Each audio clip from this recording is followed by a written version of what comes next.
On the day he was born, Patrick Francis Marsden's spirit literally bounced into the world. He grew into a beautiful child with curly blonde locks, a sparkle in his eye, and a smile on his face that would enchant everyone he came in contact with, even at that young age. His Irish charm, mixed with a bright intellect and an amazing sense of humor, always kept people coming back for more. He was a magnetic personality who could light up the room with just the sound of his laughter, a laugh and a turn of phrase that had the ability to resonate in every corner. He never missed an opportunity to have a good time. He loved the world of sports, casinos, and rum and coke, teetering always on the edge of a bad boy reputation. Only his family knew he was the real deal, a straight shooter, a man of character and integrity who was more of a homebody than anyone would ever realize. He put his love for his family above all his other accomplishments. They were closest to his heart, and in his mind, the truest measure of his success. Remembering Pat is easy. All of us who knew him will always recall his walk. It was a stride of confidence, his hand extended to greet you as an old friend or a new acquaintance. Someone once said that the history of an individual's life is written in their walk for the world to see. And indeed, Pat Marsden's history was obvious in every step he took. Pat's journey may have originated in our nation's capital, but that was only the beginning of where life's road would take this skinny little kid from Ottawa. His early days found him in a Quebec boarding school, where before it was the politically correct thing to do, he and his older brother Bill's command of the French language was far greater than their knowledge of English. Pat's love for French Canada and its people was a constant. He loved their sense of fun and their joyous love of life. It fit right in with his own way of thinking. He always talked about his childhood and how great it was. Growing up, he and his brother were kids who didn't have a dime in their pockets, but they managed to make their own fun through a love of playing team sports. One of the crazy things Pat did as a youngster was to stop by funeral homes in Ottawa, sign the guest book. The reason? It was very simple. He knew the next day the city paper would print the names of those who had paid their last respects. He and his brother's names would be in print. They loved that. And if you think about it, it may have been a foreshadowing of the media notoriety Pat would achieve in the years that lay ahead. Somehow, he managed to survive high school, attending St. Pat's with his lifelong buddies Royden Keeley, Clem Keeley, and Danny Kelly. Pat and his gang always stayed a step ahead of getting caught by the headmaster, as every day at lunch he and his pals could be found playing craps behind the bushes on the school grounds. Thus, the die was cast and his love affair with gambling began. He went on to the University of Ottawa, didn't get thrown out, but decided he should embark on a career as a Canadian Air Force pilot, much to the dismay of his lovely mother, Mary Kathleen, who thought for sure he would kill himself in this lofty endeavor. Her fears were put to rest.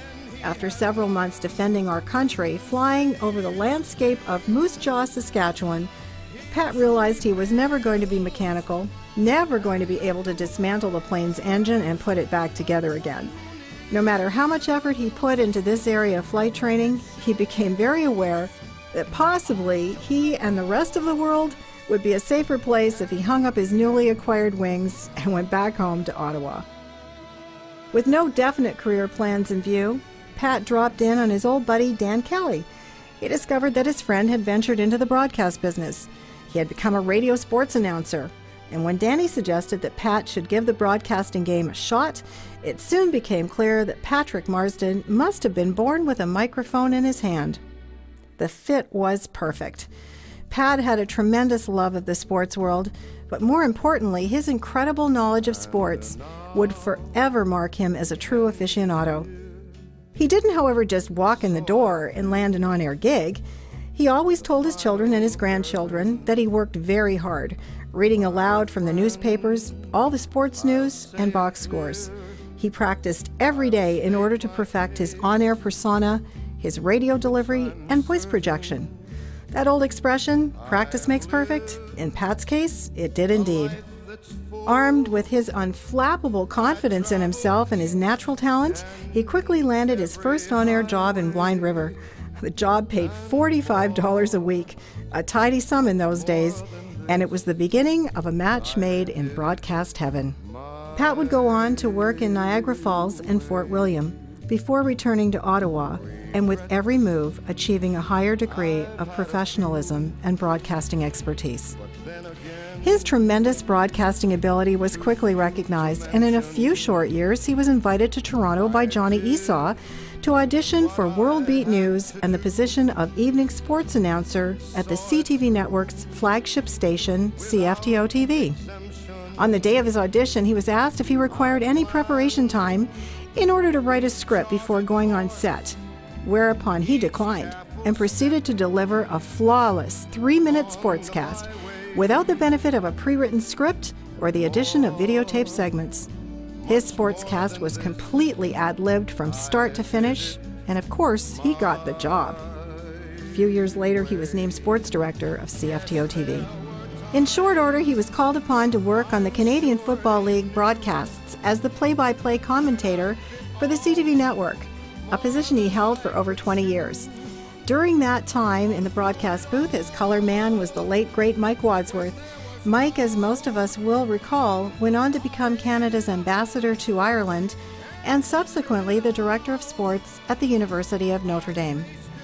Pat also worked with Bill Stevenson, sports director at CFRB Radio, and color commentator Leif Pettersson, one of Canada's most respected CFL players, along with statistician Bobby Layden. Over these years, with his obvious dedication to the CFL, Pat gained the respect of fellow sports journalists in both the broadcast and print media. He garnered the reputation as one of the best in the business from players and fans alike across the country, and ultimately was recognized by the Football Reporters of Canada and inducted into their prestigious Hall of Fame. He was also inducted into the Ottawa Sports Hall of Fame, an honor the proud homeboy cherished throughout his life. His career took a few twists and turns along the way, ones that weren't necessarily anticipated, as is often the case with new opportunities. A sudden exodus from CTV, and Pat found himself working for TSN with a weekly call-in talk show named appropriately enough, It's Your Call. He also spent a few great years at CFRB Radio before retiring to Florida. After several years sitting on the sidelines in the sunny South, he returned to Toronto to take on the role of morning man on the Fan 590 Sports Radio. There, he had the pleasure every day of working alongside his soon-to-become pals, the multi-talented John Derringer, followed by the gifted broadcaster Don Landry. The Fan 590 was his radio home until his retirement in the spring of 2004. During his tenure with CFTO Television and the CTV Network, Pat was called upon to deliver his own special brand of charismatic charm to their annually televised telethons. His personality and carny man flair lent itself to this arena perfectly.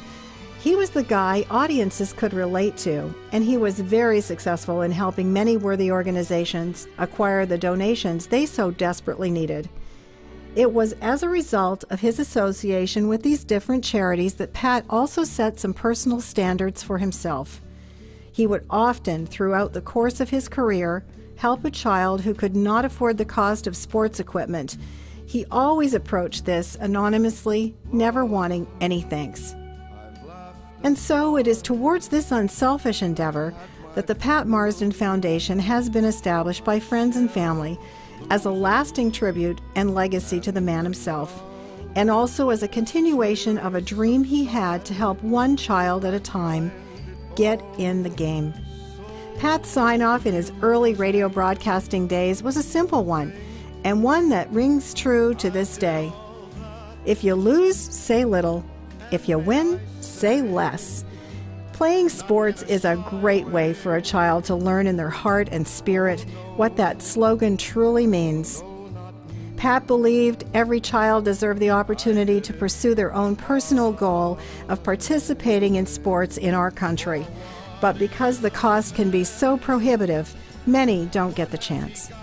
The Pat Marsden Foundation has dedicated its mission to the establishment and continuing support of a child's dream. One child at a time, one sport at a time, one team at a time.